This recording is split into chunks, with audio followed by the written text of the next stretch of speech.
to the Second Life Book Club. My name is Draxtor Dupre. We almost made it to the end of 2021 here on the book club. One more show next week, but today, honest to God, one of the best books of the year has arrived uh, on my shelf and in my hands. Twice is the name of the book. The author is Susanna Kleeman. This is her debut novel out from Zero Books. One reviewer described this as utterly bonkers. Now, I forgot if it's in the back of the book or on Goodreads. Utterly bonkers is totally underselling it in the best possible way. This book makes the TV show Black Mirror look like some Sunday afternoon BBC Kids program from the 80s. Honestly, I'm blown away by the story, the style. You, dear audience member or listener on YouTube, watcher on YouTube, you have to and you will recommend this to everyone. But there's one caveat: do not mention this book, the existence of this book, to any QAnon sympathizer in your family, friends, colleagues.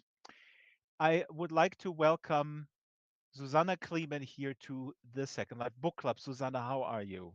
Hello, I'm so well. I'm so glad to be here. So excited to be here. Thank you so much for having me on the book club. Now, your avatar. Oh, actually, you changed Susanna Kleeman in your display name, but your avatar, the username is Vatnas. And Yes, yes, yes. That's what is it? Tell us a little bit about that. well, Vatnaz is a character in Sentimental Education by Flaubert, and when I had just been reading that in when I was in my 20s, living in New York and going on AOL Messenger, and in Hmm. those days nobody ever put their real name on anything because we were all much more sensible then, right? Right. And I We was looking for still are. unique. Yeah, well, I was looking for a Some of unique us. name, and so that's just the name I use. That's always the name that I've used. So now I've blown my cover. Every time you see something called Vatnaz, that's me, Susanna Kleeman. So I should change my name. Is that what you're saying on here? No, no, the cool thing, and we can get into it. The cool thing about Second Life is that you have all these options. I mean, when Zuckerberg came on the scene with Facebook, as some call it, Mm-hmm. he convinced everyone that you got to be real names, real names, Mm. real names. Well, I have maintained still on Facebook. I use a different disguise name on there, and other people I know who had disguise names, they got special letters sent to them. But me, for some reason, they've let me have my disguise name. Maybe they know who I am, and don't need it's already been revealed. They'll let me just continue on to think that I'm hiding in undercover. your in your book there is absolutely no hiding, because in your book there are literally little nano surveillance bots inside Mm-hmm. people's bodies, Mm-hmm. inside their eyes. There's a scene where one of the protagonists gouges his eyes out Mm-hmm. to stop them from surveilling him. There is a scene where an entire house is gone, and one of the protagonists says, oh yeah, they take the house. It's much easier than breaking in. If you want to find something, they bring their machines and they just abduct the entire house and then just pave over or put some new grass down. Um, Mm. Let me try. Oh, actually, wait a minute. I want to ask you about the Medusa hair and your avatar, because you have this Medusa hairstyle that you requested, and we of Yes. course complied here with the Second Life Book Club hairstylist. Ruby is her name. Thank you. Thank you, Ruby. And you also, you're a little bit sort of wireframe-ish. You're not really there, I guess.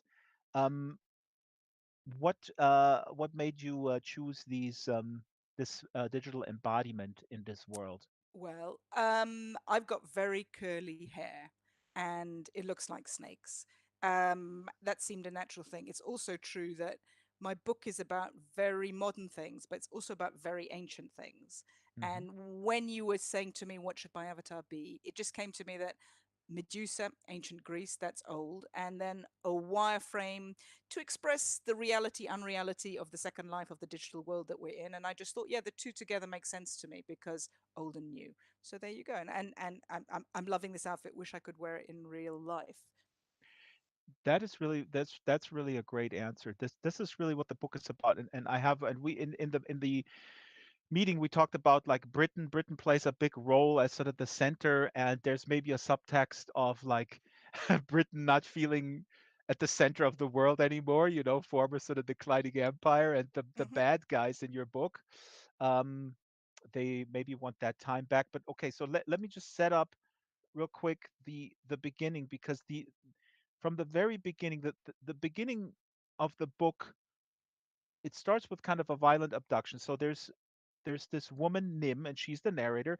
Her ex-boyfriend walked out on her 11 years ago. He didn't disappear. He became a Silicon Valley billionaire, so she knew where and who he was. But he Mm-hmm. just left her 11 years ago, and he comes back middle of the night, asks her, "Where is the book? Where is the book?" I'm not going to get into this detail. Then he eats. He's really obnoxious, but not really violent, and she pushes him out the door and says, "You know what? Leave me alone. I can't deal with you." An hour later, the same guy knocks on the door. Now the door is locked. She peeks through the door and he says, "Was there a guy who looks like me and pretended to be me? It was not me. I am me. I am me." And he looks different. There is something missing on his thumb, and he looks disheveled, like he hasn't eaten, he hasn't slept in days. And he breaks into to the apartment, grabs her, the woman called Nim, and drives her to locate this book of codes for Mm-hmm. some reason or another. And honestly, I thought in the beginning, this is so. It starts with this bang, and honestly, my first thought was, wow, meaning you will not, Susanna will not be able to maintain this pace. There's no way. It starts like this with this perfect pacing, also from the narrator perspective. She seemed to me like kind of jaded, like, my boyfriend is an a-hole, but you know what? Life throws shit at you, whatever. And here he is, the jerk is back. And has this Mm-hmm. sort of detached, sort of like um narration going on. And yeah, well, spoiler alert, you keep up the pace and up until the very end and all the way through, and it's unbelievable. Thank you. I'll let you uh, talk in a second. I just want to read this excerpt here from the very beginning of her boyfriend Chris, who comes back, and then the crazy Chris, the second guy. Um, is so agitated, and he says to her, "Haven't you noticed for a while now that something's off? Everything's changed. It looks the same, but it's different, right? Over the past years, when you stopped reading books, the future, the future happened, but they didn't ask you." And then it just draws you into this conspiracy. And I was reading this at night, and I was really like scared, and I don't know why this drew me in so much. I mean, really, it was like really like, oh my God, she's onto something. Here's another quote. I threw this up on the back. "What do you think Wikipedia is, huh? Who do you think wrote it?" "Let me guess," she says. "Independent, free, massive, global, an inclusive force for good. Anything like that's bound to have Dawn," that's the bad guy, "and chumps behind it. Why? To be the word, to control knowledge, present their fake version." For people who have read the book and go like, okay, that's sort of the psychotic ex-boyfriend, and he thinks Wikipedia is part of the big conspiracy. What's the big deal? But anyhow, Susanna, did I set this up correctly? How would you pitch this? How would you describe this book without spoilers to people, or how do you usually do it? Well, what I usually say is I say it's a book about a woman on the run with someone who might be her ex boyfriend and might be his double. And in terms of a genre, that's very difficult. And I think that's some of the issues that I ran into getting this book published is it's not easy to classify exactly what it is. To an extent, it's sci-fi, but it's not really sci-fi because it's happening now. And Hmm. it's about a vision of the world right now, but with but but it not being exactly the way that we think. And the truth is, all fiction, or it seems to me, all good fiction, even Jane Austen, is about the world isn't exactly the way that you think. You know what I mean? Hmm. But Hmm. in this case, I worked extensively in technology, and I still do for many years. And I became increasingly horrified by it. And it seemed to me that it was open to a lot of abuse endlessly. It also seemed to me, and the other passion that I've had in my life is history, ancient history particularly. And coinciding, running along in my head while I was doing all these tech jobs was just an endless conversation I was having with myself. My hobby was reading ancient history, and of just stuff that didn't add up. And it seemed to me stuff doesn't add up in the present. Stuff didn't add up in the past. And the stories that we know about the past, they don't fully add up either. And the further you go back into the past, the more strange things are and the less factual evidence or explanation that we can give from it. And it felt to me like we take a lot on trust. And at the same time, a lot of those themes were, those are meta epic themes, but I thought it's true also about people. I won't go too much into it, but in my own personal life, I also came to understand that things were not exactly as they seemed. And it seemed to me all these meta themes that I had also played out in exactly the same way in the very intimate relationships we have between each other. Who can you trust really? What is their story really? Do they really know what they're talking about? And then slowly, this epic and intimate story developed itself to me. It is epic and it's intimate. It's a love story of sorts too. But it's interesting, Susanna, because what you said now, Yeah. if I clip a few things and then add some other things, you sound like most people on television who are interviewed on the street, telling you that QAnon. I mean, this is going ahead in the in the run here, run sheet of my of the show. I Hmm. was going to ask you, what makes a good conspiracy? Like, how did you construct this conspiracy Hmm. uh, backdrop of the story? Because it's just so phenomenal and it's so vast, and it. But what you just said, I mean, the interesting thing is, where to you is the line between being critical and Hmm. doing research Hmm. and then falling down the rabbit hole where you think that Bill Gates, and I know that's an anti-Semitic conspiracy, that he drinks baby's blood, and I don't know, QAnon is in Listen, his teeth. And I was joking with you when you said, "Hey, how do we meet?" And I said, "Well, I have an RFID chip in my tooth, and I was gonna send you a message, and then we can meet there." And you said, "Well, Google Meet would be fine." I said, "Okay, I pulled out my teeth anyway so that they don't listen to me." So where is the this line is so is a okay, very fine line. there is a very fine line, but there's also a lot of policing that we're all told, especially. I started to write this book perhaps 10 years ago, a long time before QAnon, Hmm. a long time before it became very unacceptable to think around things, not just to receive the expected. To receive what is given to you. It's true that it's very dangerous, and there's a lot of absolute nonsense. And my character in the book at first is very resistant for all these reasons. She would not be a QAnon supporter. Such things are nonsense. Such things are ridiculous. However, having said that, to police that so effectively that you do not question anything is, to my mind, just as dangerous. And Hmm. a couple of years ago, I was lucky enough that I was in Marseille, and I went to an exhibition of Jean Dubuffet. Oh, I'm saying the name wrong. Art Brut. I can't remember his name properly. Dubuffet, Jean Dubuffet. And there was a big quote as it went into the entrance of the museum, into this exhibition about Art Brut, which said, "It is not forbidden to imagine a world constructed differently, ruled differently to that in which we find ourselves right now." And I Hmm. just believe that with every fiber of my body. We could be living in entirely different ways. And perhaps in the past we did. And we are allowed to think about the world in an entirely different way to how it's presented to us. We are allowed to imagine the world in a different way, and we're allowed to think about things. What we're talking about here in the end is the art of fiction. One is allowed to fantasize and embroider. The Hmm. dangerous thing, perhaps, that I've done in my book is to do it about life itself, computers, the internet, mobile phones, what they might be. But we're allowed to step back and daydream and embroider. That's just what Hmm. fiction lets you do.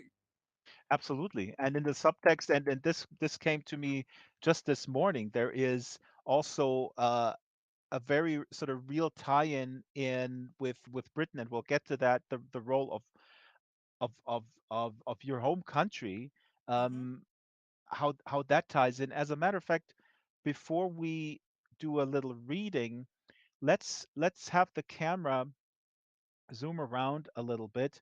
Oh, Shadow says some people claim that we are living in a simulation in real life. Well, a matter of Well, fact, they do. We'll talk about that as well, maybe. well, yeah, perhaps Yeah. that, yeah, no, no, perhaps that figures too. Exactly. Isn't You know, Baudrillard, this French guy? What's his well, name? or even more than that. But I think also we have a tremendous desire to all the time tell ourselves everything is nice and normal. But what is actually happening? We are sitting on a planet spinning around God knows what. The actual reality, if you really want to talk about reality of our lives, is total flux and chaos. And what even created us? And too Hmm. often we can want to cut off things that are too complicated in our reality, to have live in a much more simplified world, which I understand we have to do that. It's part of being human. We would go mad if we really at all times were aware of just how fragile everything is the whole time. But you know, what would when we talk about Absolutely. I mean, non, and sorry to no, no, interrupt carry on. the fragility, and also, I mean, just two examples come to mind: the Tuskegee experiment, where African Americans were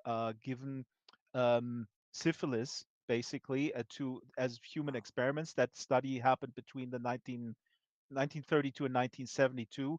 And so in the African American community in the US, the skepticism towards vaccines is reality based on something that was not revealed until like the mid 70s, right? Or the coup in Chile against Allende in 73 was CIA orchestrated.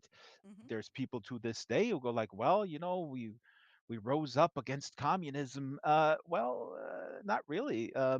So, anyways, No, there no, are it's true. And you know, yeah. if we're talking about, anyway, I don't want to go into too much detail of it, but I've read some things about, for example, how the Roman Empire became Christian. The Emperor Constantine decided to convert, and but is his reasons for conversion because he deeply believed in the Christian religion, or was it just a very good power play to, you know, how you, what is reality and what is conspiracy just depends which seats you're sitting in. Sometimes, not always.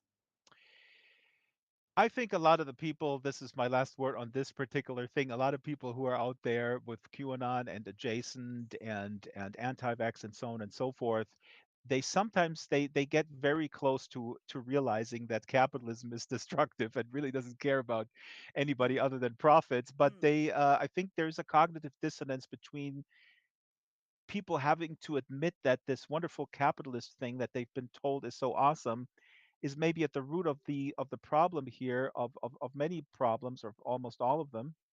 um, and so they have to kind of construct this other reality. Well, I'll say just one last thing on this point, which is that I think that people have a real hunger for proper stories these days, because I think a lot of what we're given all the time is very fragmentary narratives. We're all very familiar with news cycles. A terrible story occurs, we follow it for a week or two, and then it just drops off without a proper full resolution. And in Yeah, but many that's a ways, function of the media. If you read Chomsky, Manufacturing Consent, yes, that's media. it is, but it is, but and also it's true that in the past political parties used to give us a proper proposition for us to vote for, but now it's all very piecemeal, and there is a fragmentation of big stories which might be old-fashioned ideas, but things that have beginning, middles, ends. I'm not talking about fiction so much here. No, I'm no, I talking know about what you're actually, saying. we're talking about the narratives that we live a life, and those things have been very fragmented, and Oh, therefore what that leaves is a tremendous void that nonsense conspiracy theories can go into, because people are desperate for answers. Times are strange and confusing. The places that we've looked to previously, the media, perhaps politicians, to give us a story about where we are, those things seem very lacking. So of course you're going to look outside that to all sorts of charlatans who, for all sorts of reasons, will be selling you what you want, which is, please tell me what's going on. yes, but I would argue that that there is a lot of answers, and the main answer is that the profit motive and these very short-term I agree. return on investments for big corporations really forces them to go over dead bodies, and that results in very destructive behavior that looks nonsensical, but not from their point of view as No, a I shareholder. totally And agree. but here actually, oh wait a minute, in the local chat, Shadow says he's asking, are we programmed from birth or are we just government controlled? Now you have to read the book, Shadow, and you'll find out. You can Well, I'll tell you order it something. In right the now. research, in the research for the book, I read some stuff about how the alphabet's really bad. The very act of teaching ourselves the alphabet, of teaching ourselves written, how to write and read, deforms our brains and programs us to some extent. So anyway, you can take that. That's a good point. A lot of people also, I mean, people talk about language, and language as really the root of the issue, and I mean, also the root of the issue between men and women. But some are from Mars and others from Venus, but that's another book. Now, Ardern says in your response to we don't have grand stories, he says we also don't have sequels. But I understand your point about stories because, but you know what you said about stories though, I mean, if we have a grand story, isn't that then also authoritarianism if we have one Well, you see, story? it's very interesting, isn't it? Postmodernism, as practiced by very clever French philosophers in the 60s, 70s, 80s, there's a very great definition of postmodernism that says it is incredulity towards meta narratives, meaning that Mhm. it says be suspicious of big stories because big stories, like, for example, the Catholic Church, Mhm. all sorts of big stories have, in fact, been very useful for the people purveying them and allowed all sorts of things to happen. There's a very necessary suspicion of big stories and overarching narratives. But the Yep. problem is the co opting of this very clever postmodern analysis by our lackluster Western and other governments who then say, okay, great. Oh, what you're saying is you're suspicious of overarching stories, so we won't give you one. So, Yep. just accept that there's just fragments here. So it's a very difficult, challenging time, I would say, because This is well put. Yeah, yeah. yeah, Sorry, go on. because of the rightful challenge to post to authoritarian narrative, but then we're just living in a tattered fragment sitting on the floor where we're humans, we want something, please. It's difficult. Let me remind folks that you are listening, watching, or you are actually in world here with us at the Second Life Book Club with Susanna Kleeman. Her debut novel is Twice. I see the cameras already zooming around, but before I told the camera person, I think I need to fire these people. Susanna, what do you think? No, because I want to talk a little bit about. Authoritarian, I'm. capitalist, what's Oh, going on here? absolutely. We are in a private on a private virtual world owned by one company, led by one person. Welcome viewers on YouTube and Twitter. Welcome Kitten Duo, Drax fan here. Thank you so much for tuning in. And let's have the camera zoom around a little bit because we're here. This represents a little bit of the book. Yeah, Ardit in the local chat says they are always listening. That is absolutely correct. In your book, everybody's always listening. We're here on a container ship adjacent at a dock Hmm. here. The container ship plays an important role. Maybe the Hmm. container ship is real. Maybe the container ship contains unrealities or simulacra, maybe, or even clones. Who knows? Who knows? And behind us are different objects and artifacts. There's an anatomy and alchemy and astronomy book. There is a hand. I couldn't find a good alphabet. There's an ostrich egg. There are three Smurfs. There's a shell. There is a Chinese wise man. All this stuff has to do with the book and with a coded language. The Manx flag. Somebody says the Manx flag. Yes, that's the flag of the Isle of Man. Yes, that's the three legs. The flag with the three legs is the sign of the Isle of Man, and Let's the give the three legs camera a also little bit of time here. Yeah, keep talking. Yeah. the three legs also historically is always also a sign for a cauldron because a cauldron balances on three legs, and uh, Ah, and a cauldron is obviously a symbol of people who make metal, and the Isle of Man is a big ancient a place of metal making and a big modern place of watchmaking and all sorts of machine making. Very interesting place, the Isle of Man.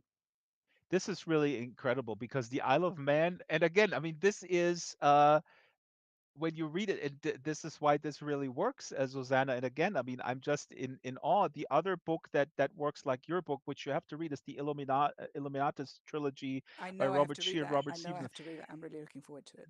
That does a similar thing. I mean, they take these things that are real, that are existing, and they weave it into a story that is so bizarre, and you sit there and you go like, is this an actual account of actual reality? Next to the yeah. I would say all the history in my book. I researched it. You can look it up on the internet. I have made up none of the history. It's a lot of anomalies and interesting things from the past. None of it is made up. The history in there. This this is amazing. Okay, since we're at this topic, let me throw up a slide here about the Neijing 2 Hmm. and the map of England here, the map of Britain, and we're throwing it up on the overhead projector here. Hmm. Now, the Neijing 2, as I understand it, is a map of the body, right? It's the In map of ancient, I'll inside let your you explain body. it. Hmm. Okay, it's a Taoist map, the Neijing 2, and it is a map of the inner energy paths of your body. In Taoism, there's a strand of Taoism that is to do with internal yoga, which literally means you sit and you learn to channel energies around your body.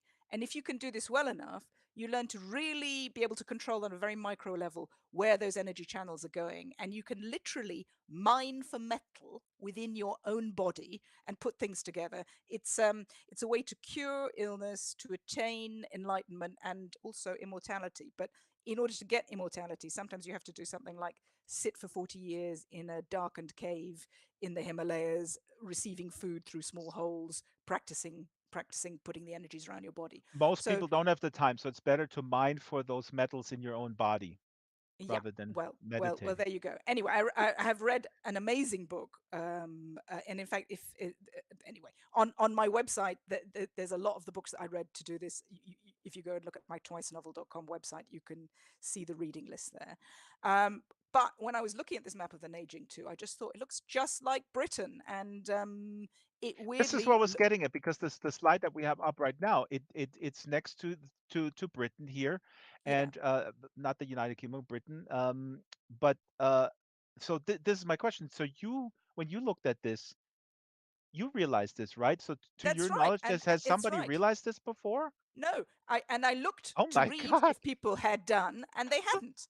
And then since then, I've gone on chat rooms, talked to people who know about the Neijing too. In fact, on Twitter, I found a guy who had made an amazing wooden sculpture of it for a client. And I said to him, when you were making this, did you notice it looks like Britain? He said, no. Oh my God, it looks just like Britain. It does look just like Britain. And it was a very exciting moment for me when I saw that it looked like Britain and I wasn't crazy. And it really does, down to quite deep detail, like the Isle of Man. It's represented as exactly where it should be, as a fireball. I thought, okay, I now have to write this book because I can understand what story I can make of the layering of the one over the other, basically. Because Uh, in many ways, my book is a secret history of Britain and about the amazing metal resources that Britain has and how that's affected its destiny. But anyway, I was always told that rusty pipes are bad, but you're telling me it's good. Susanna, if you want to click on your animation, you look a little bit like you're crying, which I would understand. I mean, this is a harsh environment here in the okay, it's virtual because world. I've pressed. Hold on, I'm going to. No, no, it looks great. It's just maybe you're not crying, maybe you're just I was daydreaming. contemplating. I pressed the button that said daydreaming. Now I'm just doing Yes, you sitting. were daydreaming. Was I? Okay, okay, Yes. okay. Now I'm going to do listening. Now, if Now, people zoom in and people can look on Wikipedia and elsewhere for the Nijing 2 and get a higher res version. It's really mhm, amazing. So there's different people here, like different characters. There's a farmer. What else mhm. do we see there? Well, you see, and we were talking how in my story people use all these some of these fantastic props that you've made as a way as ways to remember things. This is ancient ways of remembering things. Something like the Neijing 2, all those things have stories in them which will help to remind you the properties of different parts of the body, the exercises you should be doing. And that was something that I came to understand by reading obscure things as I did, which is that stories often are more than stories, and people say even a story like the Bible is more than that. And I'm saying nothing new when I say here the stories themselves contain knowledge, maybe even maps, how far you have to walk, the numbers in them relate to solar system. Stories can be stories, and they can also contain a lot of other information in them because they're much easier to remember than if you were just trying to chant things and remember your multiplication tables. And again, just let's just repeat this. You then realize the similarity with the map of Britain, and in your book, this plays a huge role Mm-hmm. because the Neijing 2 is then used to identify places where the shit is going down, and the conspirators behind the scenes have vested interest in doing certain things that have to do with metal, and it goes from there. Now, I would say let's let's do a little reading here, and I would have like to ask our assistant to magically move up the book stand, and you, Okay. Susanna, attempt to move towards the book stand, and by the way, all these surveillance drones that are hopping around are surveilling us. Also, Excellent. I was asked what is there running around on the ground.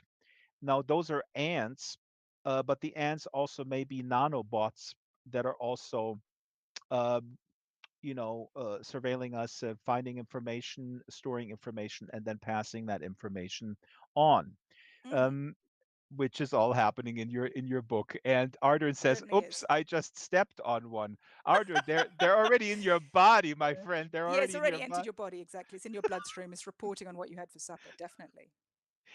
Before you start reading, one thing that I love so much is the use of the term realm coarsened. Um, can you can you tell us what you mean by realm, and what does realm coarsened mean? The realm is us. We all Hmm. live in the realm. In the In my hamster wheel. book, yeah. Well, no, the realm is people who don't know. As I think at one point he says, you know what the realm is. It's people like you, dum dums with their phones. Anyone playing around with a phone who doesn't really understand what phones are, you're in the realm. You're just an ordinary person, living, getting up, doing your stuff, trying to live through COVID. You're in the realm. Anyone who understands really what's going on is outside the realm. And if you're in the realm, you are coarsened. You don't understand the true nature of life. You don't understand how to use your body properly because in my book, The Conspiracies are also about we don't know how to use our body properly. We could be doing a lot more things with our bodies than we know, but it's been cut down. We live in a limited subset. And therefore, we're coarsened. Our brains are coarsened. We eat bad food. We waste our lives using digital equipment. We are not alive to the true power of what it means to be a human alive on I, Earth. So we're coarsened by the realm. we're coarsened by the so and I didn't mention the Matrix, but Baragon here says realm is the blue pill. There are definitely echoes of the Matrix in your book as well. Um, I didn't want to mention it because it's so ubiquitous, and like I said earlier, I Where prefer. it has the same source material. The Matrix is very explicitly the Wachowskis based their book on Jean Baudrillard, and in their case simulacra simulation. And a lot of my book came after I read some Jean Baudrillard. So you know they come from the same source material, but do different things, I would say. You know that Baudrillard said the Matrix is the kind of film the Matrix would make about itself. It's a bit harsh, maybe. Oh, oh, Susanna, maybe the book that you wrote twice is the book that Dawn would want you to write. Perhaps and perhaps, that's the price of dabbling in all these areas. You can always be eaten up by your own theories. Oh God, well. God, I know everybody wants to go to reading, but I need to ask you one more question. Why is the bad guy called Don or Don Because Jr.? in Celtic mythology, Don, Donn, is the Hmm. god of the underworld, a very Ah, dark spirit, a very dark god. But and let me say, I started writing this book and I called him Don before the election of Donald Trump. That shows you yeah, how long yeah, I've been writing because this. that will never date the book, but it for now, for this moment from now, it's inevitable that this sort of comes to mind a little bit. But It you know, is. I yeah, wrestled with it. I thought I should change it, but I didn't want to change it. And you know what? Donald Trump will come and go. Has come and gone. yep, So, well, who knows? But yeah, I kept knock it. There you go. knock on digital wood. Now, what are we reading now? Okay. Well, in fact, a bit of when you were talking before about bits from my book, I was like, oh no, that's the bit I'm going to read. I'll read it anyway. This bit that I'm going to read is from quite early on in my book. And as Draxtor had says, she has entertained her boyfriend Chris, ex-boyfriend's been up in her room. He wanted something, she wouldn't give it to him. She told him to get lost. Then he came back again, and she was like, "I told you to get lost," and he said, "No, that wasn't me. Oh my God, has someone else been here who looks like me? Oh my God, we've got to go away from here right now." Mhm. And she doesn't want to, but he kidnaps her, drags her out of her flat, and where she lives is very near a disused railway line that's now just a kind of nature pathway. And he drags her up there on this disused railway that's now an overgrown wood. And he's kidnapped her, and he's telling her that she has to come with him, that they're in great danger, that she's let on to the first guy where the book that they're after might be. And things are not safe. They have to find the book. They have to leave right now. He's in terrible danger. So what I'm going to read is a short bit, which you have done a little bit of already, but never mind. Where they're up on the disused railway track, and he's kidnapped her. The misty night, the orange, the wet gag in my mouth, my torn lips and scratched face and juddering heart. The weight of him on me, the dead leaves, the patter in the trees. It didn't have to make sense if he was mad. He'd gone so far. Who knew what he'd been up to all these past years? All that power and money, on a different scale to anyone. Who knew what that did to you? Enough to drive you mad, even if you weren't crippled from the start. This is the worst, he said, mouth on my ear. And it's the best, because I never thought I'd be with you again. And it's the worst, because now you're dead too. But there's no going back. And I wouldn't be here now if it wasn't the end. We've got to move now. They'll find us. They're coming for us now. They'll do anything. You don't know. You've got to get up and come with me now. No fight. You just have to, for old time's sake, despite all this, for much more than you and me. You've got to hear me out. Not here, somewhere they can't hear us, where we can talk. It's not far. Listen to what I have to say. If you don't like it, if I sound crazy, then you're free to go. I won't touch you. You can set them on me, okay? I nodded underneath him in the mud. Get up. Come with me now. Hold my hand. I'm about 5 minutes away. Just hear me out for old time's sake. I nodded. We lay there. In the street below, police torch beams shone into us in the trees, then moved away. He brushed his mouth to my temple, then yanked me up, held me by the wrist, started running with me through the bushes in the dark, away from my road, up through the wooded subpath that lay alongside what had been the railway track. He stumbled on something. I elbowed him and kneed him in the balls. He yelped and doubled over. An owl hooted. I yanked up my hand from his and pulsed forward, felt for the gag knot behind my head. He came at me from behind, grabbed my hand and hair, pulled me on and down, back into thorns and thickets, so I was face down in dead leaves again, lay on me again, his breath at my neck. He kneed me in the back and tore my jumper and top off, pulled off my necklace, rings, earrings, belt, stuffed his hands in all my jean pockets, threw away keys, coins, fluff, everything. Searched again for my phone, but didn't find it since it was dead in my flat. Searched again. He pulled me up by my hair, yanked me on through brambles in my bra and jeans. He pushed me face down again, lay on top of me, put his mouth at my ear. You'll hear me out. It's crazy, but haven't you noticed for a while now that something's off? Everything's changed? It looks the same, but it's different, right? Over the past few years when you stopped reading books? The future happened, but they didn't ask you. Nothing's real. Thought machines stealing your thoughts. What went on before seems quaint. It's about the machines, but it's not just about the machines. Perfect takeover. Soft. No armies. No tanks in the streets. Geeks bearing gifts. Buy your own fetters. Spin you crud to lap up. Everyone clicking away. Also fun and free and simple. The pup you've been sold. The worldwide lie. The .con. Getting formatted. Get the kids formatted. Turn the tap on. Take the cookies. And me right at the heart of it. The plans they have for you. I squirmed under him. He pressed down on my bare back, crushed me against sharp ground. Above us, the helicopters whirred. Columns of light beamed through the trees. He crawled me under him on my scratched belly under the bushes, waited for the beams to pass, crawled on more. My only hope was the police, the helicopter above, but he was twisting us under bushes in the dark. They couldn't see us. The bridge, I thought. We were moving that way. No bushes on the bridge. But when we got there, the high bridge over Stanhope Road, he turned and forced us down the steep embankment instead, still all mixed up in the bushes, down what wasn't a path, grabbing onto twine and roots, tearing us, tumbling us into the street. And that's Susanna Kleeman reading from Twice. Oh my God. Thank you, Susanna. This a big round of applause here in World. This is some good reading. And I'm so happy that you picked this one because it is just it gives us a feel for the pacing. Like I said, you keep up this pacing. Now, we talked Yeah. about this in our pre show meeting about trigger warnings. I mean, there is a lot of violence. This is her ex-boyfriend. Um, seemingly Mm-hmm. is. We don't know. We'll see. Mm-hmm. He might be.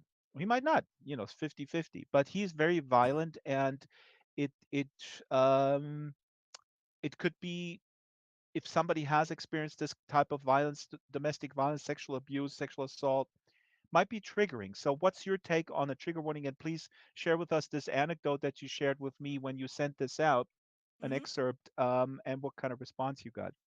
Okay, well, I should first say this isn't a sexual assault, it's a kidnapping.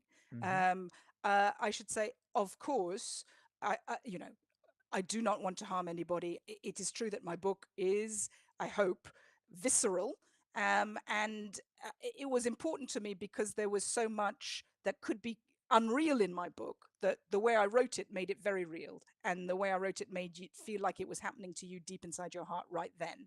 And therefore, you know, my writing, I understand, is I did it that way. I wanted it to be visceral. I wanted it to be immediate.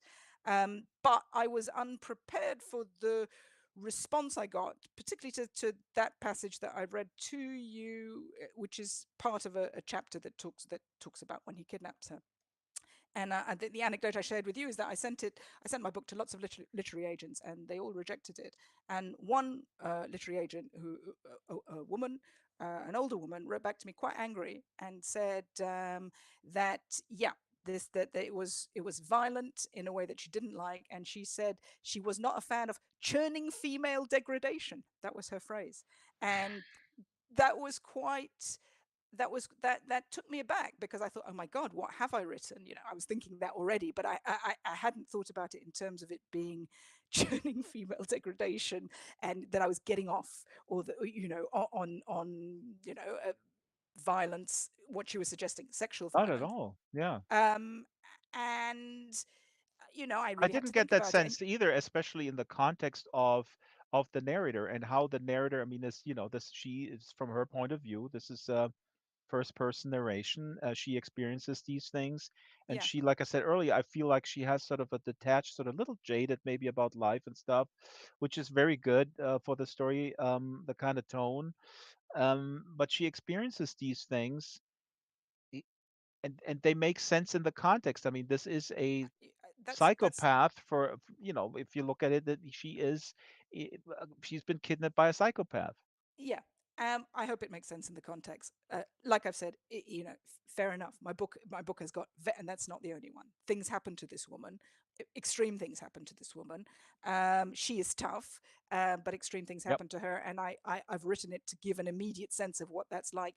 The books I love are books that get you by the throat, that you can't stop reading, that you're up in the night reading. That's what I wanted to write when I was writing this book, and to some of it that means, for me at any rate, the blood pumping in your ear. Oh my God, I'm scared. What's going to happen? Alfonso says here in the local chat, I see and read scenes like that so often on male media. Feels like a double standard. Well, who knows? Who knows? Who knows? Yeah, Hmm. I guess it's an action thriller in many extent. My book, that's my Hmm. ambition for it, and this is stuff happens in those books. It's not just about sitting in the parlor, although there's nothing wrong with sitting in the parlor also. Jessica says, I got the sense that when her hands were free, she would punch his lights out. Yeah, she's already kneed him in the balls, and she does. What I want her to be, and it was important to me when I was writing her. She is a powerful woman who gives back more than she's given. Hmm. You have been, and I forgot where I said, where I read this, maybe on Goodreads. A literary Dan Brown is born in describing you. Now, I have not read any Dan Brown. I've seen Oh, the movies on airplanes. Thought it was, was good, passing the time. But generally, my friends say that Dan Brown is an awful writer. Tell me what that means to you if somebody says a literary Dan Brown is one, because well, you I just say talk thank you about very you. much. I say Mhm. thank you very much. I say that is what I wanted to write. I have read Dan Brown, and although he uses a lot of adverbs, um, what he's writing about is I read the Da Vinci Code. I started reading it at 9 o'clock at night. I stayed up until 6 o'clock in the morning to read it. When I'd finished reading it, I didn't think it was the most fantastic thing I'd ever written, but I loved the experience I'd had. You know, Reading it. Addictive, can't stop, have to find out what happens next. I guess it's because I'm a history nut. I love the history that was in it. I wanted to hear more about that. And because he does say something very fascinating and interesting about the foundations of Christianity that is kind of true and did sort of blow my mind. And also because the action sequence is what's going to happen next. He's very good on just the level of page turner, cliffhanger, all that sort of thing. So yeah, I was up for the ride. I tried to read other books of his, and I found that I couldn't. Hmm. But let's put it this way: I'm not a snob in what I read. I'm not suggesting by any means, Dragster, that you are a snob in what you. But Oh, there I is a can do. I call myself a snob all day, so you don't have to okay, suggest that. okay. That's But common there's a knowledge. strong aspect of me. I'm a fan of Pulp Fiction. I like. But I'm also a fan of excellent literature, and always in those books, what it makes me think is like, why can't there be an action adventure book like that with Yep. mystery at its core? Yep. Why can't that also exist with complex characters Yep. and clean Satisfying writing? prose, clean, exactly. Not only clean writing, but really, really exciting prose and just stylistically coherent and not. Yeah, That was I my don't know. very high ambition. I think, and I mentioned to you also when we talked before, someone I feel who does do that to some extent is, well, actually to a great extent, and I think he's an absolute master, is James Elroy. Hmm. LA Confidential. The book of his I absolutely love is called American Tabloid, and he is the master of the high and the low and the pulsating plots. Sometimes absolutely rococo baroque plots that you just cannot understand whatsoever. And even when you've read the book, you need to go and read the Wikipedia article to really understand what went on. But who cares? I think he really does do it, and he's been an absolute influence to me. Well, again, you mentioned Wikipedia, but your book also because it's tied in with that. It's and I love that too. I'm sitting there reading the book like, wait a minute, let's look on Wikipedia if that's really true. With the town, what's the town's name? Barrow in Furness. We'll get to that. Let me Hmm. briefly acknowledge.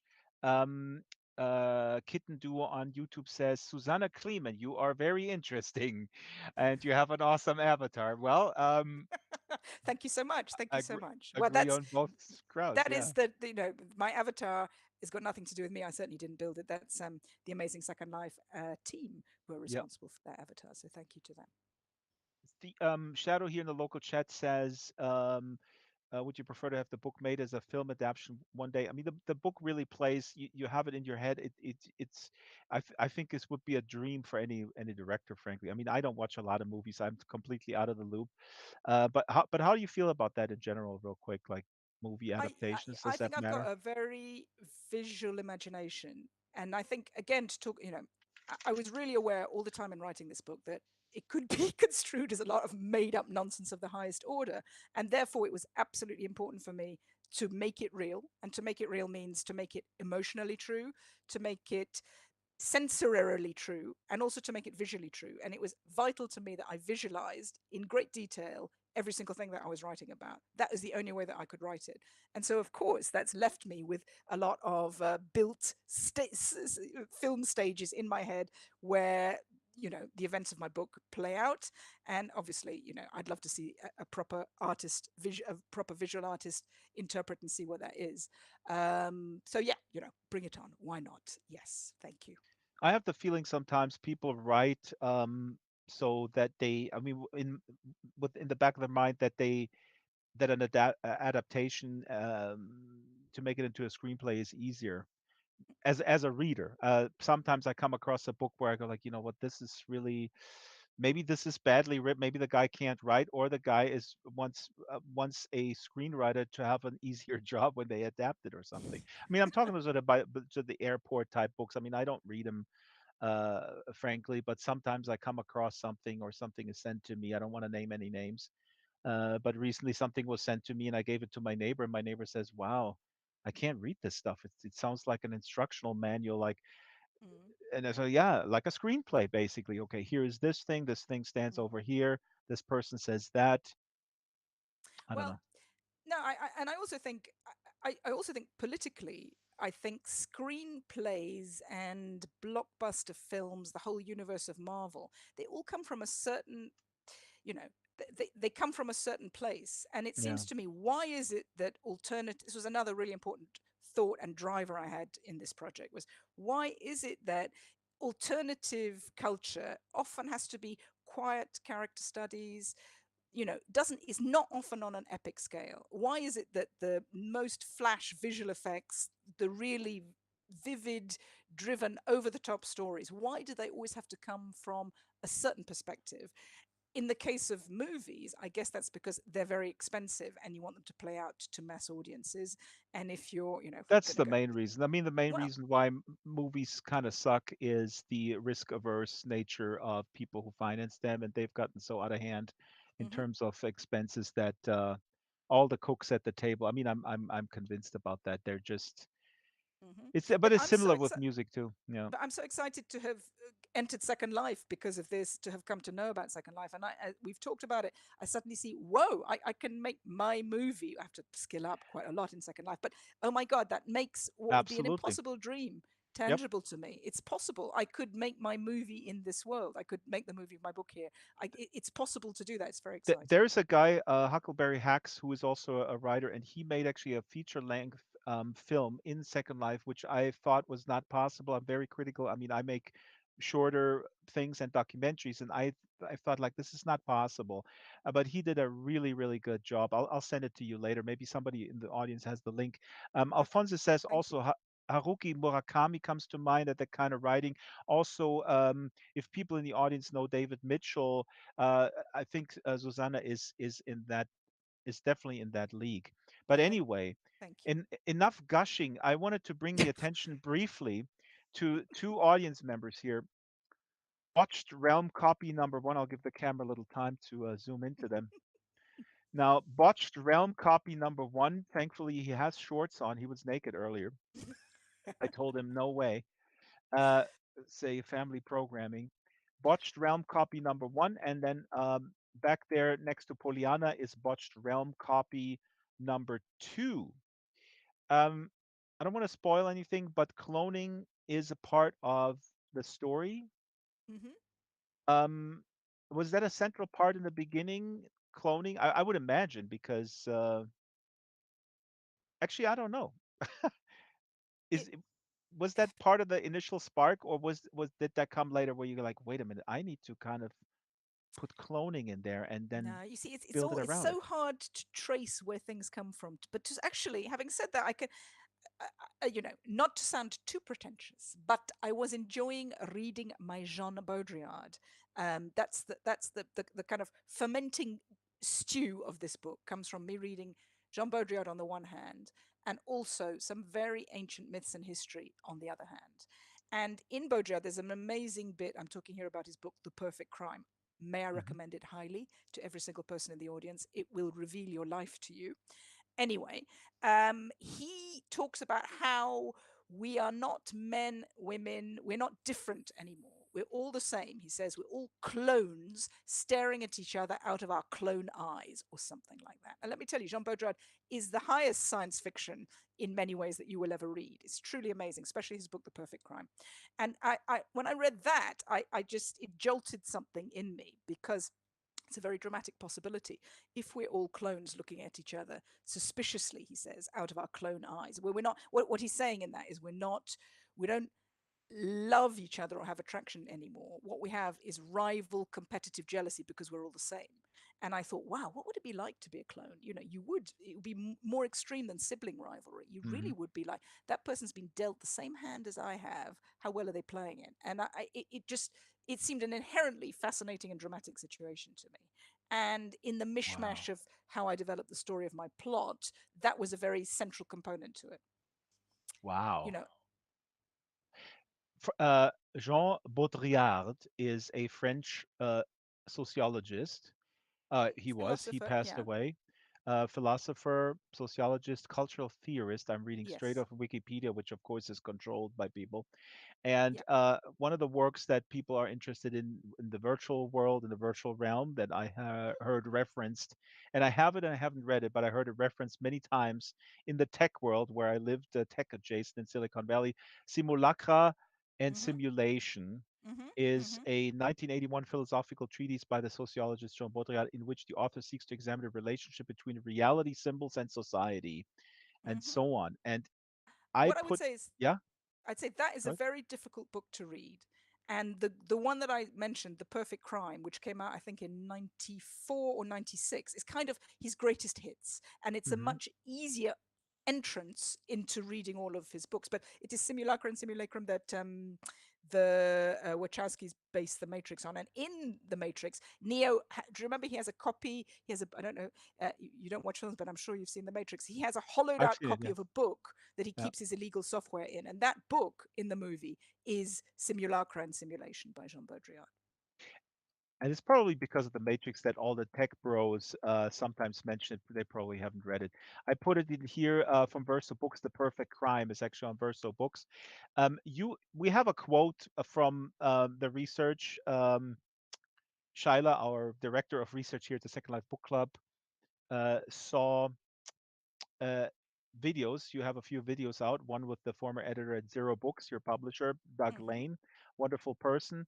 And she emailed me and said, Drexter, why are you giving me these things? And she is talking with Doug Lane about dating, and he talks about swiping left and right. I thought this book is about conspiracy theories, but you in fact have a book in the works, a nonfiction book, dating tips from Baudrillard. Is that correct? That's right. That's right. I think we need some hyper real dating tips about since so much of dating happens in an online space and so much of relationships are performed for good display in an online space, there's a lot of convenience, but there's a lot of danger in that. So, yeah, I'm writing 7 tips, dating tips for a hyper real age. Dating tips from Baudrillard. That's what I'm working on at the This is moment. a quote from the video. When male and female come together, we wipe each other out. We lose ourselves, which is good. Connecting with something really, uh, connecting with something real, other forces us to go. Oh, really force wait a minute, connecting with something really other forces Yeah. us to go beyond our identities. Wiping each other out is good because it is the secret truth that we all know: the world is nothing. We come from nothing. Nothing really exists in real time, especially our identities. It's all a bunch of crock which ends in death. I'll tell my wife I enjoy wiping her out, and then she'll probably smack me.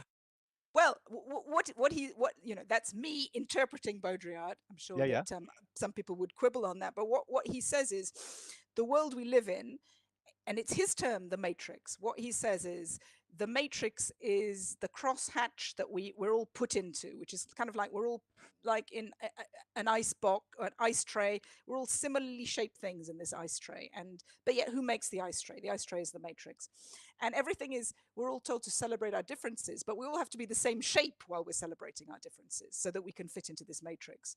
And when he talks about men and women, he says men and women are not symmetrically different, they are asymmetrically different.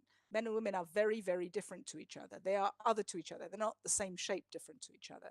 And what he Mhm. says is there is so much joy in encountering something completely different to you and in being able to honestly interact with someone who's very different to you. Doesn't have to be of different male female, but who's asymmetrically different to you.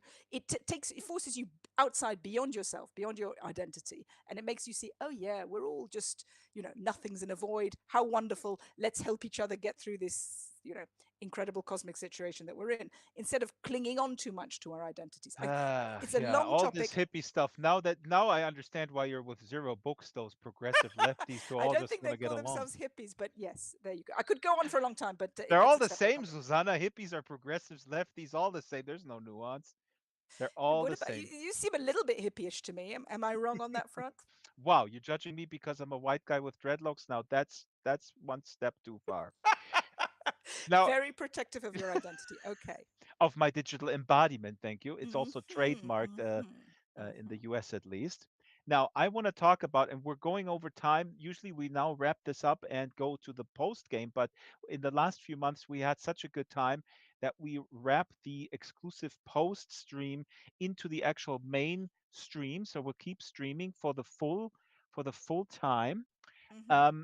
And I wanted to go to the topic of Barrow in Furnace because Mm-hmm. Barrow in Furnace is a crucial plays a crucial role in your story. And when we looked this up and Shyla prepared these slides, I was struck. And I've been to England a few times, been there with student exchange in Brighton when I was young, and drove around. And it always strikes me that some towns in in the industrial part of England are so utterly depressing.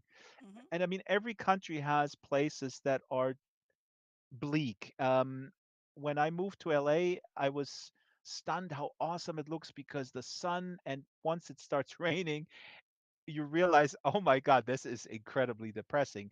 But since in the UK the sun never shines, it's kind of always depressing. But I threw up this slide here. You will see the town here, and so crucial plot points are happening there. Tell us a little bit about this particular town. Okay, so it's an utterly amazing place. It's on the northwest coast of Britain, and it's kind of opposite the north of the island of Ireland, if you can picture it. And what's amazing about Barrow is that it is at the end of a peninsula. So it's not a place you would ever just drive through Barrow. You only go to Barrow in Furness if you're going to Barrow in Furness. There's nothing Mhm. beyond it. There's the Irish Sea, sorry, and then there's Ireland. Um, it's also And you in a can hop place. over to the Isle of Men, which Shadow just says the Isle of Men. The Bee Gees are from the Isle of Men. Whoa, sorry, Oh, I this. didn't know that. Yeah, Fantastic. Okay, yeah. that's great Sorry to interrupt. information. And it is also very near very beautiful parts of Britain. A very beautiful part of Britain called the Lake District, which has got lots of lakes and mountains, little mountains in it. It's very nice and lovely. So people often come near that area, but they go to the Lake District. They go on lovely walks. That's where, if you know Beatrix Potter, that's where all her lovely illustrations are all there. But you go a little bit further away from that, you get to Barrow, and Barrow historically has been a place that is very well defended. It's got these mountains on the one hand, it's got this incredible bay called Morecambe Bay, which has got a lot of quicksand in it. Literally, you will get swallowed up by that sand if you don't, if you're out there at the wrong time. And it's always been a place of industry because it's got an immense amount of natural resources, metal in the area, and it's been a Hmm. big center of armament making, and it is today one of the big centers in Britain of a company called BAE, British Mm. Aeronautics, which is a big manufacturer of weapons. Particularly, what they do in Barrow at the moment is they make nuclear powered submarines. Having said that, there's also a lot of amazing ancient remains in Barrow. There's uh, medieval castles out on little islands just beyond Barrow. There's an amazing abbey, one of the most amazing abbeys, ruined abbeys in Britain, is just there. It's a place where historically people have come and built a lot of fortifications because there's a lot of industry and a lot of strange and mysterious stuff that happens there. It is true that Barrow is not, the city itself is not well, it's a town, not a city, but it's not the most glamorous place. And you might even say that it's an ugly place, but it is also a very powerful place that has eh, a lot of, quite apart from these medieval ruins that are there or nearby, it also has a lot of 18th century, 19th century detritus of industry there. It's an absolutely fascinating place to visit, with a lot of very complicated secret history in it. I just put another slide here. This, I think, this is the inside of the BIE, of this defense manufacturer that Yeah, makes these that submarine. that is a submarine being made there in this place called Devonshire Dock Hall, which is at one point was the largest room in Europe. It's now the second largest room in Europe. It is such a large room because it's a dock, but it's a dock that has been covered because they're building secret things in it, which makes it an absolutely massive room. And this is the kind of stuff that Wow. they build in it. Now everything makes sense in the book. Why everything happens on Vengeance Street in Barrow in Furnace. Now, is there actually a Vengeance Street? Yes, there is a Oh my Vengeance God, Street. this There is is because crazy. on Walney Island, which is just a tiny, well, it's not tiny at all, but it's an island just across from the main town of Barrow. It was built on an industrial scale by BAE Systems, and prior its earlier name, I can't remember what it is, because they're all workers' houses there, often built for Hmm. people who built firstly ships and now built nuclear powered submarines. And there was a ship called the Vengeance, that's they're all named Hmm. for ships. And so there is a street called Vengeance Street in Barrow in Furness, which I discovered one day to my great joy on Google Maps, which really, again, gave me kind of permission to write this book, the story I wanted to write. I Well, knew then. there is so much subtext also about this current moment. The decline, like I said earlier, the decline of Britain as an empire. I mean, that's been watered down the bridge for quite some time. But also the decline of it as a power, maybe a military power, manufacturing. I mean, that's still a big thing in the U.S. The decline and the pride of people who worked in manufacturing. That's something that Trump was able to weaponize. Hmm. I guess Hmm. Boris Johnson to some extent as well. I'm not too familiar to the extent that I am with the U.S. But those, when I look at these images and I can see people who for generations have worked on these gigantic machines and the Hmm. whole pride that goes into that Hmm. as a profession, and that's just gone. Hmm. I mean that Absolutely. that's all Absolutely. in a I mean, subtext of your book. Yeah. yeah, it totally is, and we just saw the slide of the submarine that's being built there, but we all know that what's going to happen next is machines are going to build machines. Where does that leave Yeah. us all? You know, already, and in fact, I made a video for Zero Books called "The Largest Room in Europe," which is all about BAE Systems, Barrow and Furness, and its history. And in that, I was drawing a parallel with Venice. The people who, to make the ships in Venice, they needed to cut down a forest to get enough wood to build the ships. And there were people who lived in those forests, and they were bandits. It was an old, ancient place where any old person could go and live. And this forest was cut down. And the bandits who used to live in the forest, they were chucked out of the forest, and they were called the Binetti, the twice lost, the twice dispossessed. Not only had they had to go and live in the forest in the first place because the society didn't have room for them, that they were poor people, that they just wanted to go and live in the forest, but then the forest itself was taken from them. And so they had Hmm. absolutely nothing and just became beggars in the streets. And it says Bisnetti, I could be getting the word wrong. It's there in my video if you go and have a look at it. And it struck me then when I was writing that script for that video, where all those people, with the advent of these new machines, um, we've all already had to live in the unfair world of capitalism, those of us who aren't, titans of industry. But Independently wealthy or stock or NFT exactly. owners. Yeah. And Hmm. and now those things which themselves, you could have fun in the forest being a bandit, I'm sure, that you could have pride that you were a shipbuilder in Barrow, that you were Hmm. making these immense machines. But now even that is stripped from us. So we're all, again, twice have nots, basically. What does the future look like to us? You actually, Shyla watched your the video, "The Largest Room in Europe," and she pulled this quote here. Barrow faces in and down. Here, the industrial raw material is metal, and other resources the land and sea is packed with. What once mattered in Barrow and the rest of rugged, remote Western Britain was the matter, intrinsic elements you have to dig for that scars and uglifies the land to get at. That some people once knew and did everything for the ancient sources of power. Um, it's fascinating. Just want to remind people that this is the Second Life Book Club with Susanna Kleeman and her debut novel Twice, which you should buy twice to get it up there on the the charts, so to speak. Want to read a couple of messages here, comments here in the local chat. I'm scrolling back because it was funny. Rosie said she was in Barrow and Furnace just to rent a car and then go to the lake region. So Okay. that was her reason to go there. Okay. And Shadow said, asked if Barrow is the British version of Area 51. I don't think that it is. And I would say I've gone to Barrow many times. It's an absolutely amazing place, even if it may not seem to be the most obvious place to go to. The other people who go a lot to Barrow are Chinese and Japanese cruise ships Hmm. that dock there for people who want to go to the Lake District, have the Beatrix Potter experience, perhaps. So there are other people who go to Barrow these days. Mm. But I would recommend a walk around the coastal path of Barrow into Barrow. You will see many interesting things.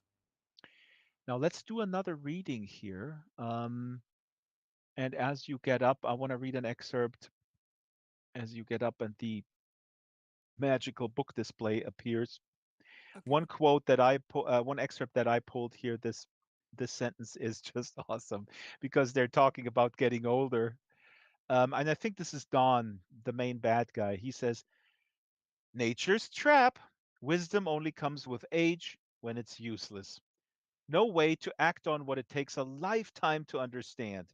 Built-in fail-safe, so we don't get to peep behind nature's curtains, have to keep on starting over."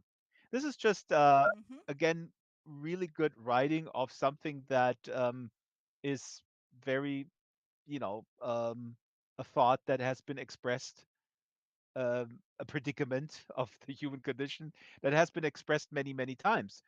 Hmm. But you put it in the mouth of Don here in the context of the story. It's just really it's really good. Uh, One quick question: Do you have any doubts, self doubts when you write, for example, something like that? This is a question I ask often because a lot of my musician friends, they have that, they're paralyzed by this fear of not being original enough or don't have an original voice. So this is something that I like to ask authors, how they deal with that.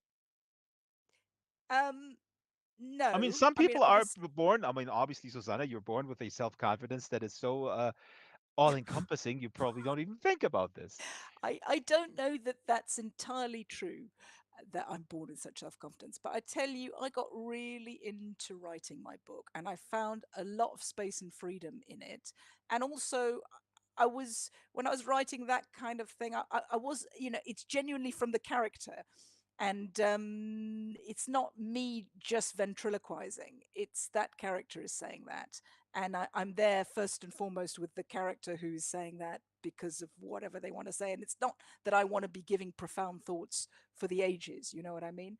This is a somewhat pompous character who, but and very self-justifying character, but with different aspects to it also. But it is such a privilege to write fiction because if you're when you get into it, you can say, do, think, express anything that you want, and at the end of the day, that isn't a very fantastic, powerful feeling. um I should have said that Dawn. Yeah, I should have said that the reason why I really like this too is because it is this guy Don who is this sort of Silicon Valley hot. Well, he's old. He's the old guard. He came in. He made a lot of money, and he's there, and he's really um, just always remained there, I guess, and is calling the shots. And that's why I found that because it's so coherent within his voice that is just so. yeah, but he's got ways around it. I mean, that's what Yeah. this is all about. And that's also important to me because he thinks, as all as everybody does, he thinks that he's acting from very good motives, which is Yeah. it's him versus nature. Well, also because okay, this we don't have time to get into that because that's another really cool aspect of some of the people that come to mind when you read your book and Don comes on. You know, Elon Musk to me comes to mind. I mean, he's a lot younger, Hmm. but those are people, sort of these captains of industry that are often heralded as these geniuses who are going to solve everything. And I saw a really good take on Elon Musk the other day, where the guy said on YouTube, great YouTube channel, Tom Nicholas, um, he said that Elon Musk is what he proposes is actually for the end time, so that rich people can live their lifestyles because they know everything is going down to shits, and they're not proposing something to solve it for everyone. They're just basically trying to mitigate the Mad Max scenario for them. How interesting! How interesting! Yeah, very interesting. And I think Very Dawn interesting. does that too to some extent. It's I not think he like they does. I could mean, like. another thing that gave me permission to write my book is I met a guy. I cannot remember the details of it, but I met somebody who was a lawyer dealing in things like cloned pets and the rights of, anyway, something like this. And I was talking to him about his practice. Sounded fascinating, and I said, but cloning humans, they're going to do that. It's so scary. And he said to me, what are you talking about? Of course, humans have already been cloned. And he said to me, Cambodia is a big area where all sorts of, and he used the word adventurers go. And he said there's lots of Hmm. rich guys, it's always Hmm. guys, isn't it?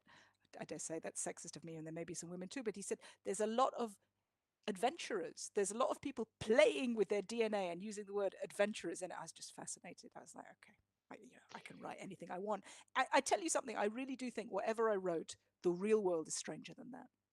Dolly the sheep, Shadow mentions that sheep do play a role in your book. Also, I want to say Don, the bad guy here, he has a passion for fine food, opera, and sailing, and he had found happiness with his third wife, a Norwegian model. This is Mm. from a from a puff piece. That is in the book. It's just so funny. Okay, so let's do another reading. What are we reading now, Susanna? Okay, again, the bits I chose are bits that you've actually mentioned here, but never mind. So we're Sorry, two. I'm just Okay, teasing and then you do the original. I'm just the okay, I do the clone. original. All I'm right. the So clone. they I'm reading they off the are, for whatever teleprompter. reason, our heroine and the guy she's with, who may be her ex-love and might be his double, are going to Wales, to remote part of Wales called the Brecfa Forest, where a lot of people live off grid, including her friend Flora. And she entrusted this book with her friend. She didn't want the book. It's a memento of her past relationship, bad juju. She gave it to her friend to look after for her. And now, at all costs, he's kidnapped her so that they can get their hands on this book. She doesn't understand why. And they're driving through remote South Wales. She's really irritated with him, tried to escape a number of times, hasn't succeeded. And they got to where her friend's house should be. Unfortunately, though, anyway, so I'm going to start. Where are you leading me now? It's here, I said. It should be here, a bit further up.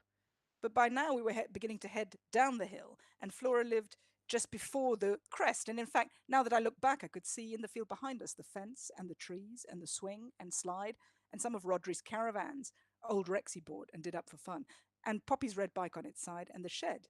Just not their house. The red cottage at the crest of the hill. It just wasn't there. Every last trace of that cottage had gone. It's vanished. I stopped the car, sat there feeling mad.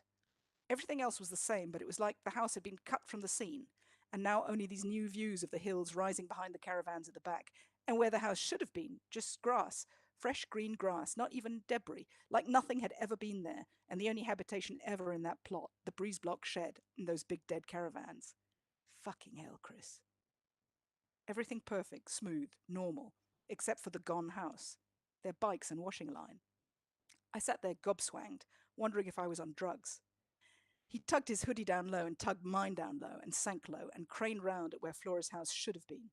Then he pushed my head down below the steering wheel and squashed on top of me, crouching us both down as low as we could, which hurt and made it hard to breathe. He pushed my feet aside to get at the pedals and turned the ignition and drove a bit like that, crouched on top of me, down the hill, further on, taking a turn to the right. He swerved and we stopped and I pushed him off. Back in woods of regular Christmas trees.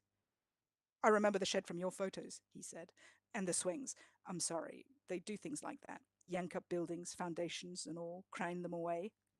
I couldn't believe it. Whole houses? Yeah. Chop them up, slot it all back together. The machines plan it, the machines do it. Seamless, trivial. They got the bots, Mega and Nano. Have you been listening to anything I've been telling you? His whole crap turning out real. Where's Flora? I said. Probably fine. They probably bundled her off before they got down to it. Bundled her off? I could not believe it. I had to go back and check. I watched the Christmas trees in neat grids in front of us. What if it was real, and they'd taken Flora and Rodri and the kids? What if his whole crazy story was true, and me blind to it because he was a twisted arsehole I had to believe? Breathe. They must have seen us, I said. If they did this, they'd still be there. They'll know when we're here. They're here, staring round at the trees and the sky and him. Let's go. I'll drive, he said. Where? Anywhere. What about Flora? No matter what, Flora was missing. If that house was really gone. He shook his head. We gotta go. No! I had to go back up there. I had to see it again. You'll get sucked up. I didn't say anything, just opened the door, stepped out of the car, slippers into mud. I had to go and find out what had happened to Flora and see it again, check if it was real with my own eyes. It was the maddest thing I'd ever seen if it was real. He shunted over into the driving seat. Get in, he said. What about the book? I said. They got it. They got the house. They got the book. They got the info. I fucked up again. We got to run. We'll work it out later. But the book's not in the house, I said. He sprung out and grabbed me. Tell me now. Where's the fucking book? At hers, I said, the words just coming out. Or it was, just not in the house. Where? Grabbing my shoulders. You said you didn't know where she put it. The bunker. Pushing him off hard. Jesus, Chris. I don't know exactly. She said she put it in deep storage. That usually means the bunker. I wasn't going to tell you about all that. But they probably took the bunker too, right? I don't know if the caravan was still there. Trying to picture the scene again, see if I could remember seeing the caravan at the back that the bunker was built under. Like there was any sense. That fucking house gone. What bunker? Underground. That Rodri built. For nuclear war or whatever at the back. Didn't seem so mad now, Rodri's deal. Why they were living out there like that in the first place. Survivalists. More fool me for laughing at them. under one of the caravans. She stores stuff down there. They could be in there too, right? I meant Flora and Rodri and Poppy and the baby, suddenly seeing them huddled down there. Maybe that's where they went when they heard weird stuff. That's exactly the kind of crazy shit Rodri built this for. This is what he thinks the world's like. Jesus fucking Christ. But they'll have found it too, right? Your guys? Can they lift up things from underground? They might be down there. I'm going back. We can't. You said they'll be there. I'm going. I'll drive you. I'm going to walk, I said. They'll see cars, crawl, go low, prowling through the woods. I didn't care if he came or not. Cut the lumber loose. It was nothing now, gone like water. Other worries.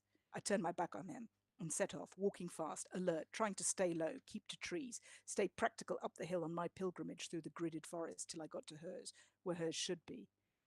He lolloped after me. What's this? More shit? You got people waiting for me up there? I got to see if they're there, I said. And maybe the book's down there. You said you didn't know where she put the book. Of course I said that. I wasn't going to tell you. You're telling me now. Of course I'm telling you now. Someone's nicked her fucking house.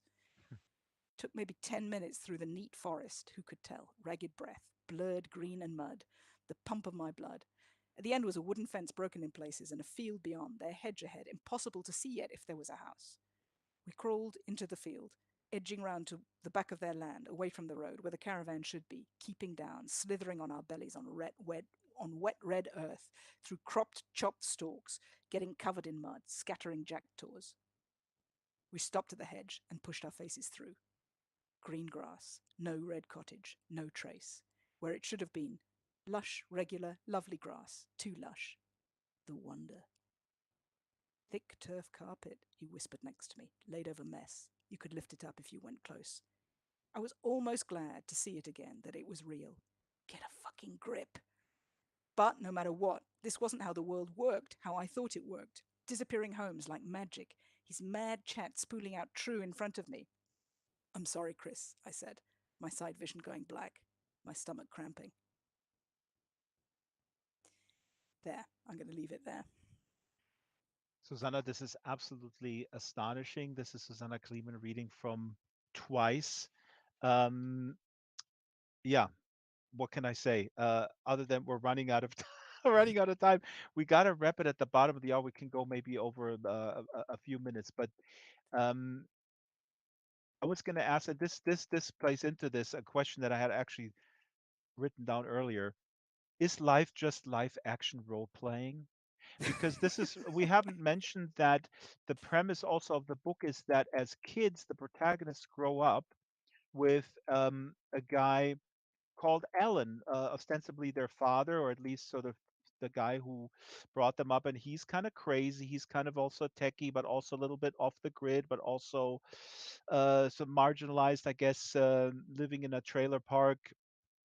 And he creates an alphabet. He creates a secret code.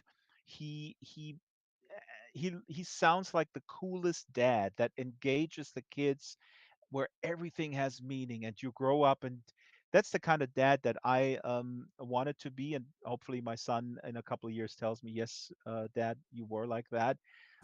Engaging and going through the woods and go like, oh, look at this, and coming up with stories. So so yeah, live action role playing basically all the time through. That's what these characters have known from childhood onwards. Well, yes, maybe it's true, but what's the alternative? The alternative is us being wolf children living in the woods, not learning speech. But to us, yes, we're all programmed, and then hopefully, what happens as we grow up is we understand that we've all been programmed, and we, as far as we're able to, deprogram ourselves and take stock of the world around us, and can question ourselves about the most, basic foundation assumptions that we have about ourselves and the I, world. I I meant this in the most positive sense. Sorry to interrupt you. I actually meant this like when I envisioned their upbringing. I mean, there's a darker side to it too. But when I envisioned their upbringing, I thought, and I talked to like smaller kids of family, like we have family with smaller kids. They love to hang out with me on the family gatherings because I always come up with a weird story, or we go somewhere and then we come up with stuff, and they're just like, oh, is basically, is Uncle Draxtor coming? Oh yeah, cool. Then because he has these weird stories and these weird interpretations of stuff. Hmm. Um so this guy Alan, that was their dad, seemed to me like really a very cool dad. But you mentioned sort of the dark side Well, of him programming them also, right? he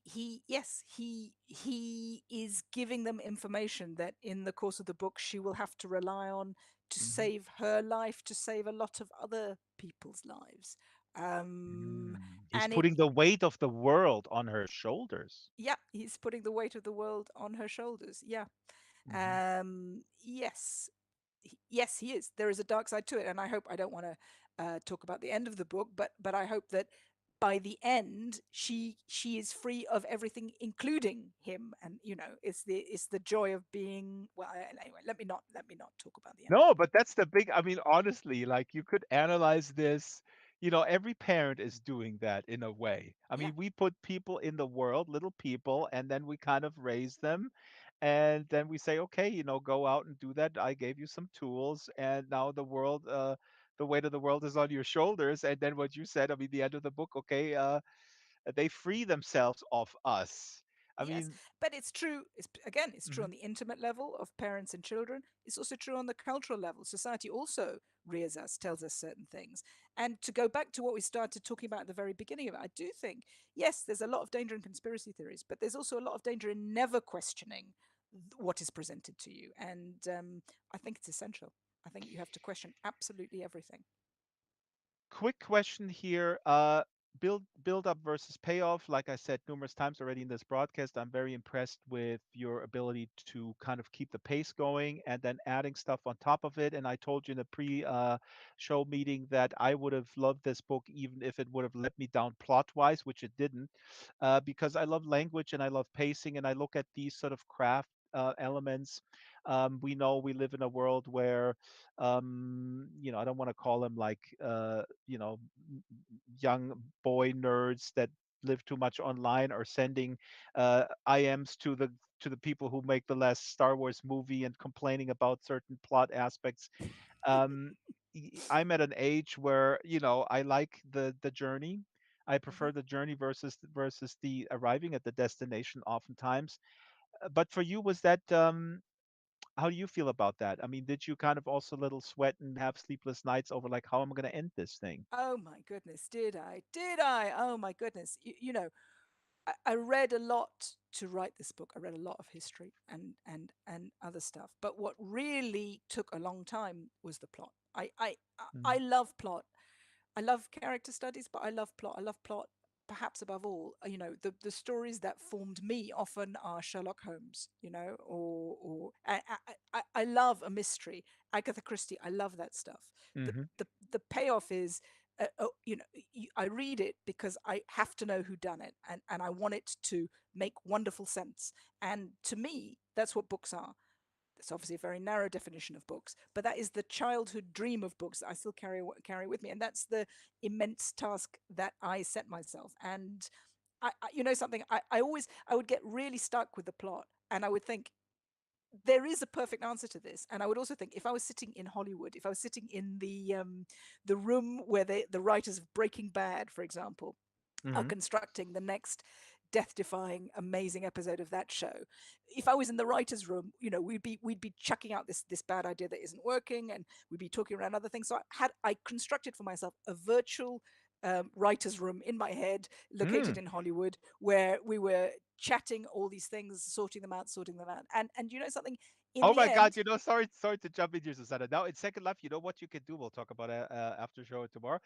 You can have Botched Realm copy number one and Botched Realm copy number two as bots in your Second Life writers room, and they sit there and they're yes, typing away, and then yes, it makes you feel yes. like I Well, have two incompetent writers and I got to rescue the no, show. but I tell you something. I don't want incompetent writers. I want really good, but yet non-existent virtual writers whose ideas I can steal. I'm not interested in incompetent writers, Hmm. but it And really did good-looking help ones, me. sure, too, because the Botched Realm, they're naked. Even they have shorts on. I mean, I don't know your preferences, but anyways, Well, that's. thank you so much for thinking of me. Yeah, I had satisfaction in solving my plot problems.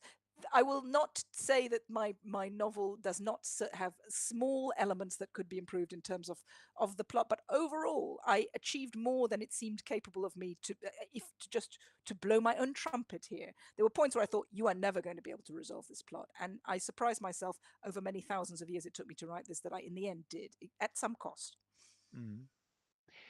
You really did. And see, and I hope that this gives people here in the room or people who are listening to this on the stream also the the lesson from what you just said. I think what people should learn is that you have to sit down and do it, because the what's going on in your head, these kind of doubts, I can never solve this plot, I can never solve this thing. For me as a musician, it's like I can never how is that chorus going to be.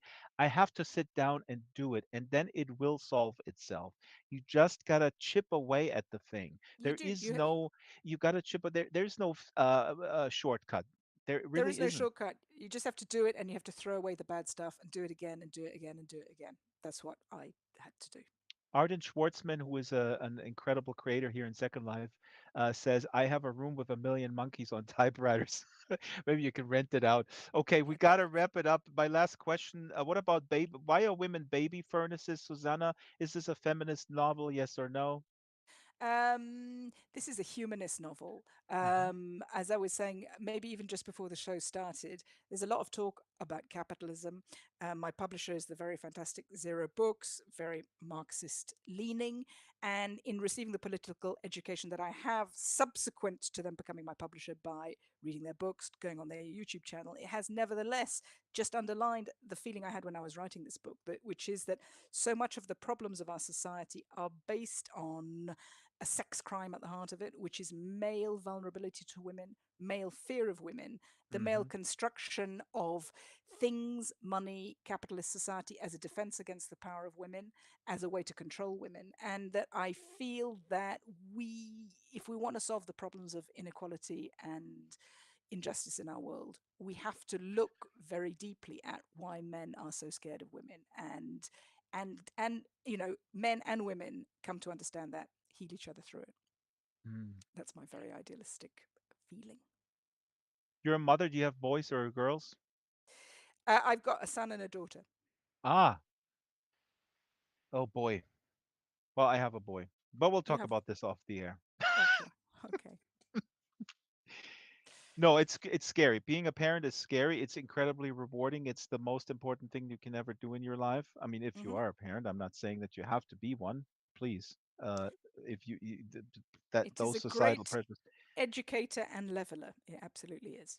There are, of course, other ways to be educated and leveled, but this is a good one. God, I have so many questions, but we have to wrap it now. I have to ask you, with Zero Books, left progressive thought, nonfiction mostly. They hardly have any fiction. How did you even pitch it to them? Like, hey, I wrote a novel, and they go They like, we well, don't have Doug, who novels. used to be the publisher at Zero Books, he's a novelist.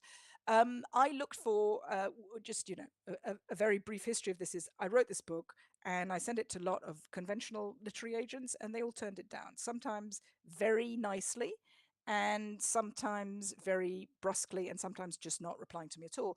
And what can I say? I thought, oh my God, my book's so great. How come it's been turned down? I know I shouldn't say that, but I had a feeling of, they also all turned it down at the very first hurdle. They didn't say, show me more of it. I sent them the first 50 pages or so. Mm, And then some of the comments that I got back, what I began to understand is people were saying, it's too freaky, your book. It doesn't fit neatly into places. And then I also understood I had to be true to what I'd written. And as I told you, an initial part of the brew that fermented my book was reading Jean Baudrillard. I thought, just be real. You may think that you've written a very mainstream action novel, but it turns out from the response you're getting, you clearly haven't. So why don't you be true to who you are and where this all comes from, and look at the publishers of those sorts of books. So I did a mm, Google search of radical publishers or cultural theory publishers who also publish novels. Zero Books came up as one of those things. They bingo. said they would accept novels, but Doug has had a very particular. You can go on their website and see it might be changed now, but Doug had a particular thing he was looking for in novels. He would accept them, and I thought, I was reading. I was like, okay, well, my novel fits into that. So I sent it to them, and very easily, very quickly, they accepted it and said they would publish it. I was thrilled. So that's how it happened. See, folks, listen, this is really to identify who you are and who where Absolutely. and where you fit in, and don't try Absolutely. to push it through where you don't even maybe want to be. So Exactly. that's Exactly. perfect because I really think, I mean, I have tons of syrup. I mean, I have an entire shelf full. I go like, this fits so neatly in there. Zelda here says, Zelda, a great author herself in her own right, says great work. We have to wrap Thank it you. up. Please befriend yourselves, folks. You know how to do that. Susanna, thank you so much for coming. Congratulations again. The book will go places. It will. There's no doubt in my mind. Thank Um, just like Blade Runner. Uh, honestly. you. Wow. Uh, Thank you so much for your support. Thank you so much. It's been so fun talking to you here. Really lovely. Thank you. Thank you, everybody. Thank you. Thank you, audience. Thank you for the botched realm people. Also, they don't talk much because they're botched. I don't know if they can even speak. Um, uh, really wonderful show here. Please do subscribe to the YouTube channel. Consider becoming a fan. We have you can become a Drax fan or a Drax stan now on the Mm, YouTube channel, youtube.com/Draxter, and there's tons of really cool perks. You get like I don't know, you get my mom in whose basement I live because every second lifer lives in their mom's basement. She might send you a pizza. Who knows? But please check out the YouTube channel and consider support. The Second Life Book Club happens right here in Second Life on Book Club Island, on the Book Club Island Archipelago, every Wednesday, 12 o'clock. I'm going to rush through the credit slides. 12 o'clock, the email is slbookclub@draxter.com. Really, always interested in your recommendations. However, the 2022 calendar is very, very full. There's openings August, September, and then it's October is almost full already. The show is produced by Isabel Sharon, Shiloh the Super Gecko, myself. Location manager, master builder is Ruby Geek. Avatars made by Ruby. Research by Shiloh the Super Gecko. We have lots of sponsors that give us their excellent products here for free. Um, and here's the sponsors. So please do tell them you come from the book club if you like their stuff. Bad Unicorn, Bespoke Caravan, Blueberry, Headhunters Island Creatures, Salt Pepper, Rag VR, Nomad, Linden Lab, of course, Landscapes Unlimited, Crescendo, Slink. I'm still wearing a Slink skin. Skin Stealer Syndrome, the Black Forest. Oh my God, we have Ardern in the house, the proprietor of the Black Forest. And then, of course, what next? Makers of the best home and garden products in Second Life, hands down.